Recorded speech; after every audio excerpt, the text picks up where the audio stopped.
Okay, we left off page Reish, second page Reish in the Maharal, second column, second paragraph. It says that a person who learns Torah Lishma, he's mochel abono. He's willing to let things go. He waives his shame. Although a person slighted him, offended him, he could be mochel, easily waive it. A person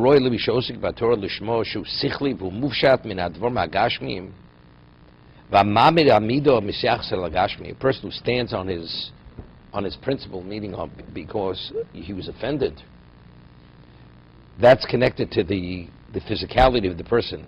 Yeah,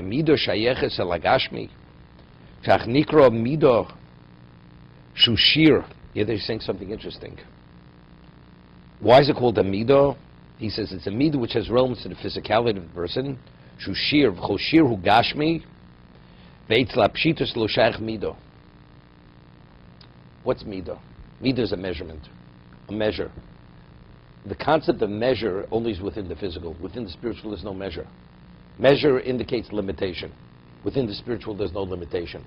A person who stands on ceremony, who stands, I will not let it go. That means, because there's a limitation in the person. Person studies Lishma, he's a spiritual person. He's transcended his physicality. Therefore, he's an unlimited person. Terrific here. The Gemara says in Rosh Hashanah, Hamavri al midos, you're willing to surpass, to transcend the midah. Midah is limitation. You're willing to transcend the midah. Ma'avir lo kol pshov, Shlomach shem ma'avir al midosov, hu muvshet min amido, shi etzlo, asher misyach salagashmi. You're able to extricate yourself from limitation, which is directly connected to the physicality of a person. Ma'avir lo pshov, gamke and rotzlomash hu muvshet min apshoim. Because why does a person sin? A person sins because of its physicality. So if you're able to rise above that, to extricate yourself from that, the midah connected midah is HaKadosh Baruch Hu forgives you for the pshoim. Asher pshoim lo odom mitzad agashmi, va'muvshit min agashmi, ein etzlo pesha v'chatos, chem avir mimeno kol pshov, kmo shu muvshit min amidosov, v'davar zeh nispar b'tzivus olam. It's phenomenal. It's saying phenomenal. Yeah, what he's saying? Midah is limitation. Kol ha'mavril midosov. You're able to transcend your midah. Ma'avir lo pshov. Because why is a person pesheya? Why do you sin? Because of your physicality. So if you're able to take control of your life, to transcend that, midah keneged midah, you have no relevance. Hashem will waive the chet. Zegam asher osik b'torah lishma mitzad ki asech lo muvshed min agashmi. I mean, who could study Torah lishma? But we're physical. We have our self-interests, honor, glory, money, whatever it may be, and you study it purely for the sake of Hashem. What does that mean? You transcended your physicality. Nezehu mistalk min amidosov shamidim misyacheses al agashmi shlohovin nezeh gamkin ku emes uboromot. Hear what he says. This is something you have to understand because it's true and it's clear, very clear. Misha mevin ezeh, the person who comprehends this. Fichochama mochel el bono. You mochel el bono. You waive your shame.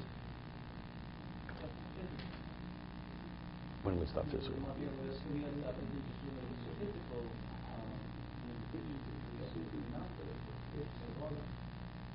No, elbono, whatever, anything which pertains to you as a person. You know, this famous story always tell over. The Arizal had a Talmud. Doesn't bring what his name was.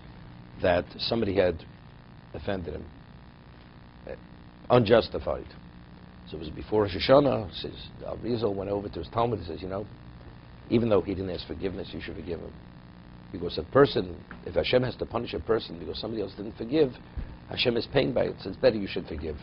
Why should you be the one, if you're able to not cause Hashem pain because you didn't forgive him, waive it.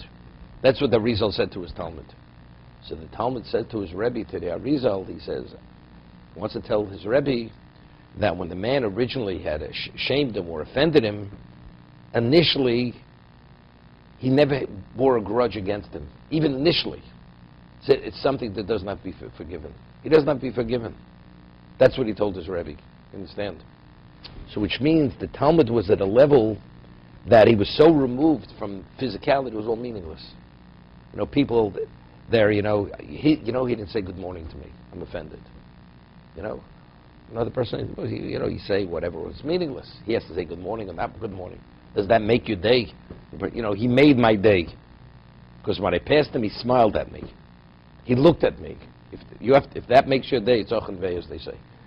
That's what you need to make your day, that somebody should look at you or smile at you. That he gave you a bonus, okay, maybe. He made your day. But anything less than that? I wasn't invited. I feel, I'm in the doghouse today because I wasn't invited to the party. So when we say the blessing on the Torah, why don't we say the preparing to learn Torah, the Shema? What do we do that? We do, the text of the bracha says Lishma. The text of the bracha says Lishma. Right? Second.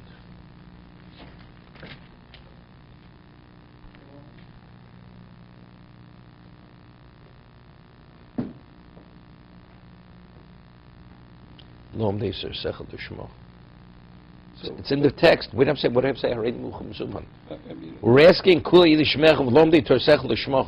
We're asking Hashem should give us the ability to study Torah Lishma. We're asking him. That's the bracha.